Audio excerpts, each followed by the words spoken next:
Good morning. This is Catherine Dubberly, the Answer Lady. If you've seen my first video on troubleshooting a clunky river carriage, you saw how to get it lubricated and to make a difference. This river carriage worked for a little bit after the lubrication and acted up again, so I finally had to ask Jack, and he took it completely apart. Here he goes. The first step in taking the carriage apart is to get the faceplate off of it. To do this, turn past stitch size number 10 on the dial. This gets the dial to a position where it can be lifted off without damage. I have already done as much lubrication and cleaning of this carriage as I could with it assembled, but you will soon see that there is more that can be done from within the carriage. This river has been functioning fine on most occasions, but occasionally hitting something that I cannot identify. Washer, a spacing washer protruding here that I don't see there. So I'm going to take them both apart.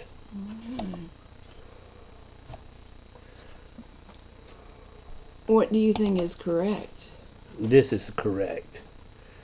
That should not be that And that way. is on the side that's giving trouble.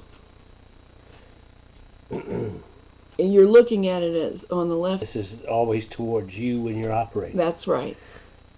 Okay, the damage is on this side. Okay, well, I may be mixing But it up. we'll take them both off. But you see the circlip here and the circlip here. And see how those rotate?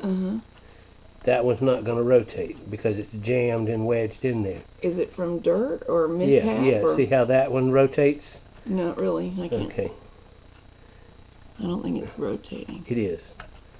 The washer, see it slides from side to side right Oh, there. I can see it slide, yeah. Okay. And this one won't because it's trapped in there at an odd angle. I see that it is. Okay. And that's all there is to it. Now, since it's spring-loaded, we want to keep a hand on it when we take it apart. We'll have to do both of them. So, there's your piece that's bad. Is the piece itself bad, or is the installation? It looks like the center of it's wallered out. It does look huge. Yeah. We'll get the other one off and we'll see, but look at the one under it. So we might need a fresh washer. Yeah, look at the difference. Wow. In the interior circumference. We can't see that in the picture. Yeah, now I can see. Okay. That is too big around. This is the size it should be. So it's causing friction that wouldn't be there if it stayed in place.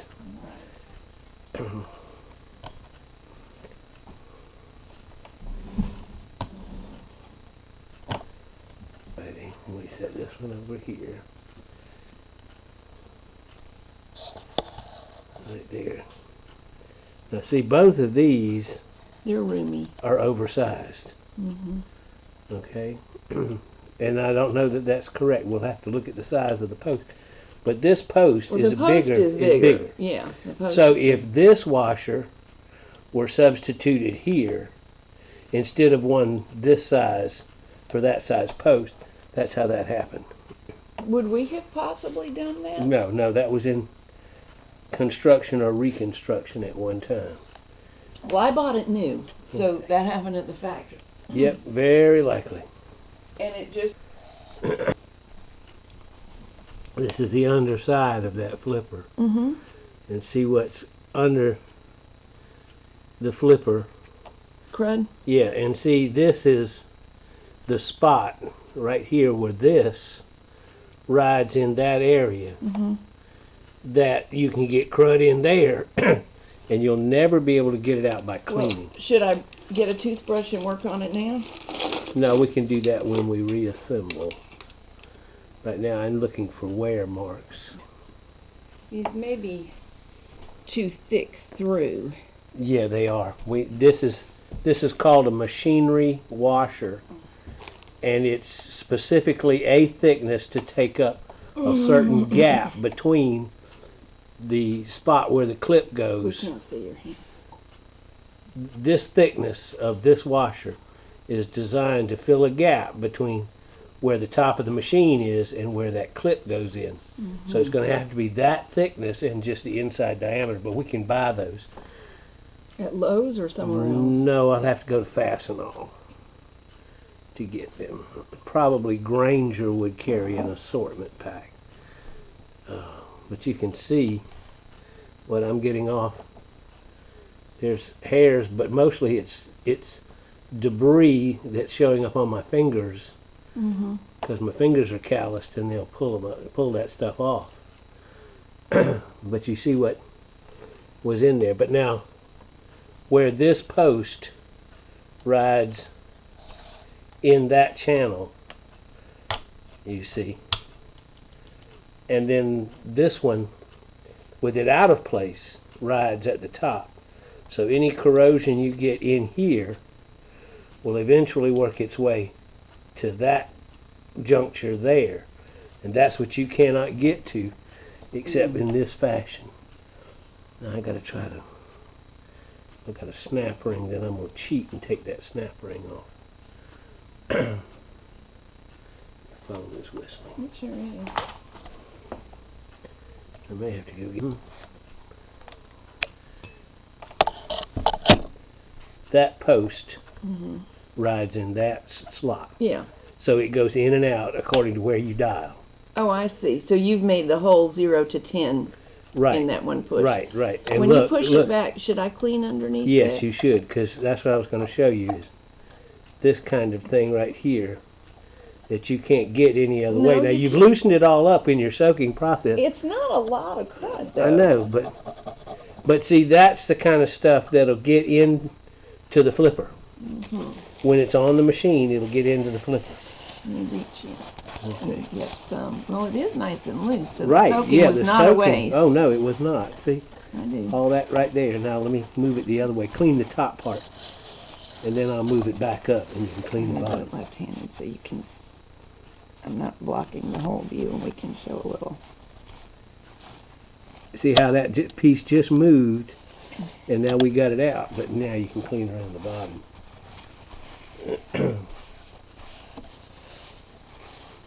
Well, you know, when I looked at it, to my eyes, it was not filthy dirty. Of course, I can see that debris, but it takes up so little room, it seems like how important could it be?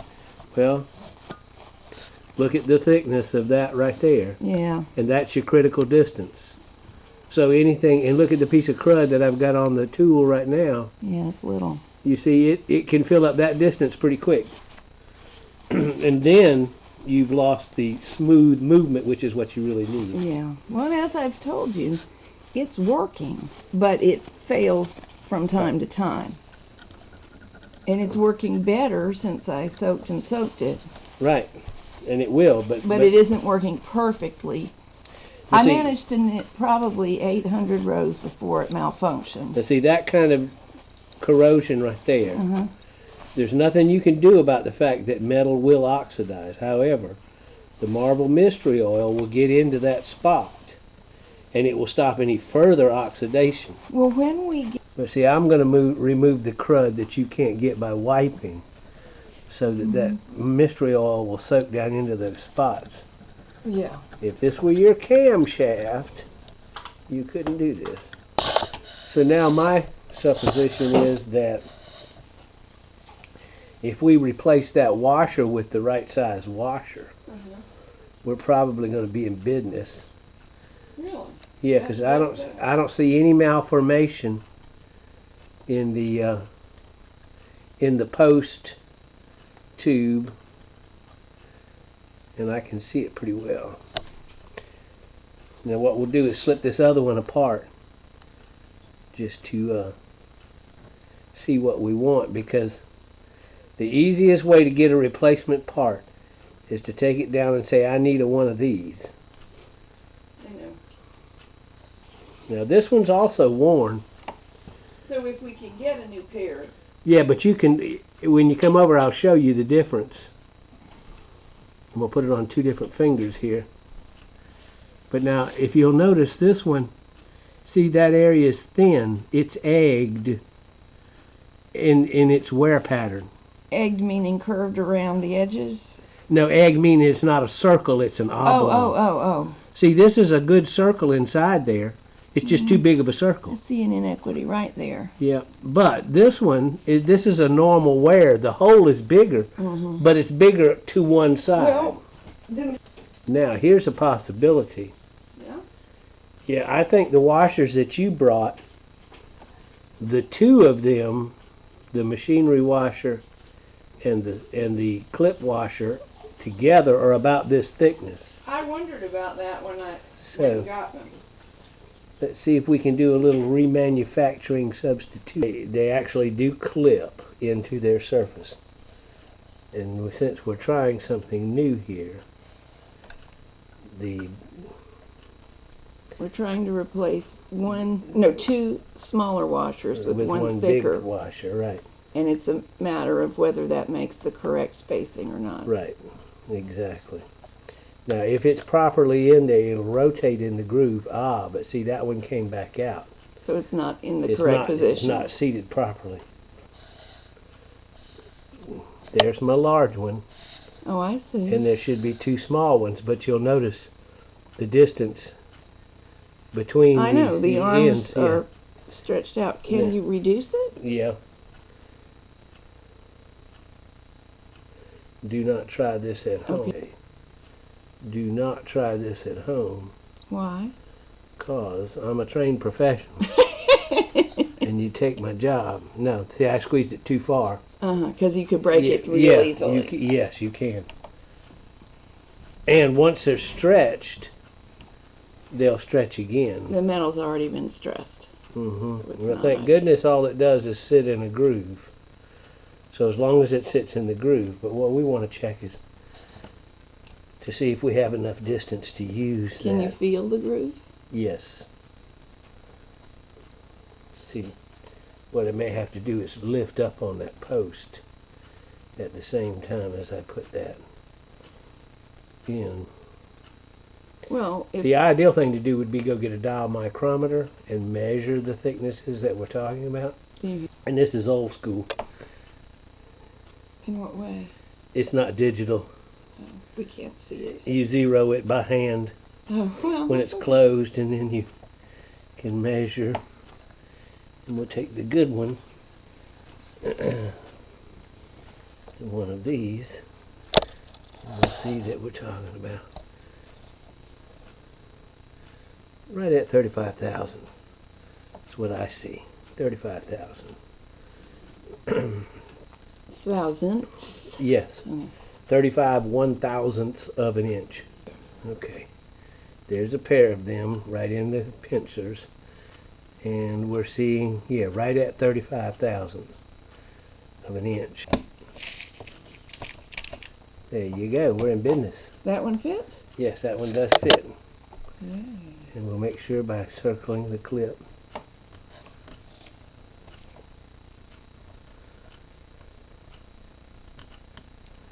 It's really snug. And I don't understand because oh yeah, that works smooth. Okay. Okay, so what we did, we took these two stacked up. Right. And took their measurement and replaced it with a single washer. Right. That fit, that added up. Now there was a reason for putting two, and the one that we're putting on adds up to about 33 or 33 and a half, but it seems to be a good enough fit, and that's what we want. So let's put this flipper. We're going to get the crud out.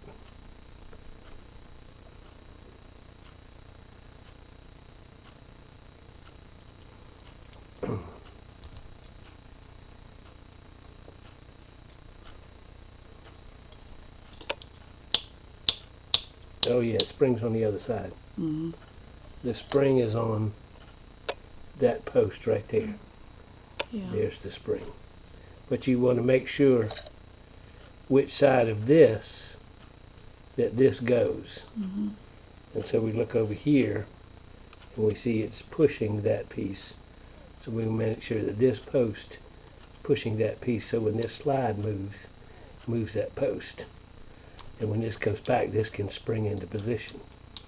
That's where the spring comes in to return it. And that's what it was doing, is this was moving, and when it went back, the spring wasn't strong enough to pull that back. But there's where we want to put our... You're pretty sure that's why it would sometimes bang something that I can never see? Mm-hmm.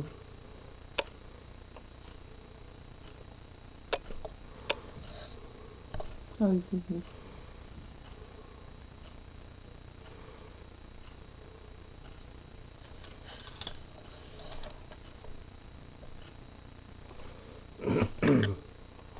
it fit?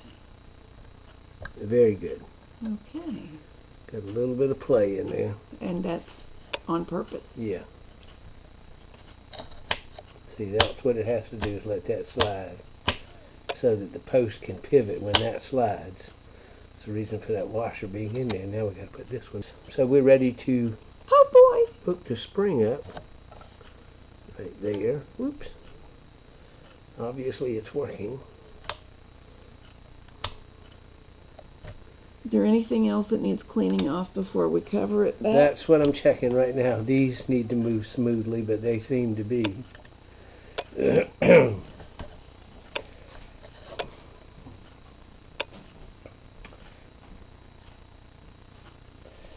you have the slides? Slides first. I know. Now these are marked 0, 1. Where's the 0 and where's the 1? If that's the side towards you, the numbers would be upside down. So.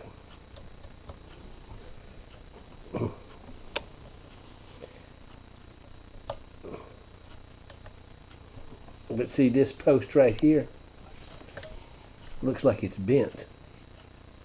It looks like it's cracked. Yeah, it does. It's in bad shape. That moves between this adjustment, which is tucking, and slipping, basically.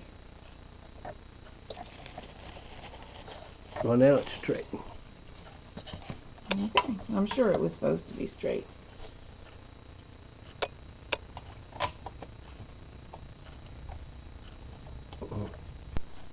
There you go.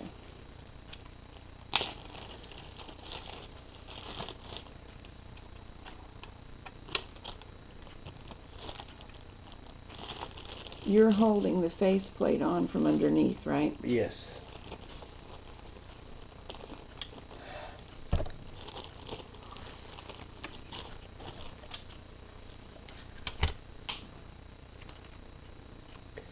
Pay no attention to the sound of something hitting the floor.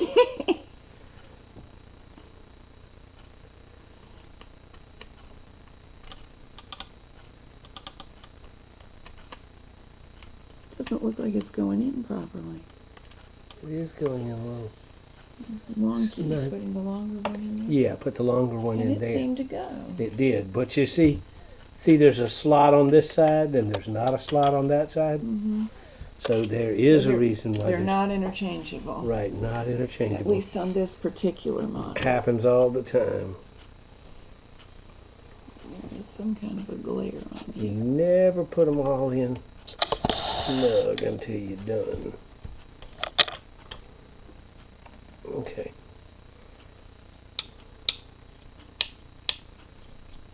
I think you are ready to knit.